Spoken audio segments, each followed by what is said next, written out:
All right. When we put them in the 8-frame hive, we put a super on top. No. No? Nope. You only put them in the 8-frame hive until they cover all them frames. So after they cover the 8 frames, yeah, then we put a super on. See, if you put them in the 8-frame hive right away, if you go back to that 5-frame, you reduce the entrance down to maintain heat. Now you've got a bigger area they have to keep warm. Okay. So you have to maintain temperatures until they establish themselves. These are packages you're putting in. Now, if you had a hive that was already booming and you split it, they're automatically going to have the heat there because you've got a lot of numbers of bees. Okay. So, about how long before we would put a super on? We just have to keep a check on it. How often do we pull the frames out to check them? You can check them as often as you want. Okay.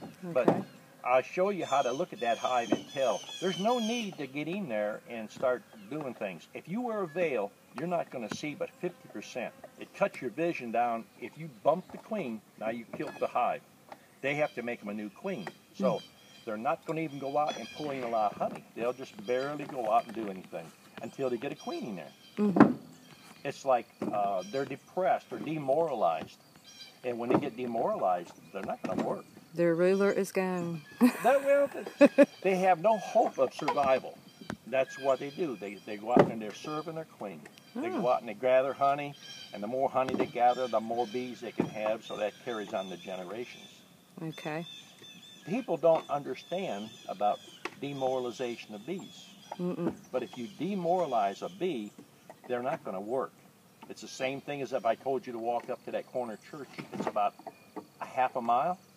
It ain't such a big deal. I mean, you wouldn't want to do it, but if I says, walk up to Atlanta and pick up a package of bees and bring them back home, as soon as I tell you that, you already got the feeling that overcomes you. I ain't going to be able to do that. The bees are the same way. That's demoralization. Okay. Not many people talk about it, even in books, demoralization of bees. Okay. Let's see.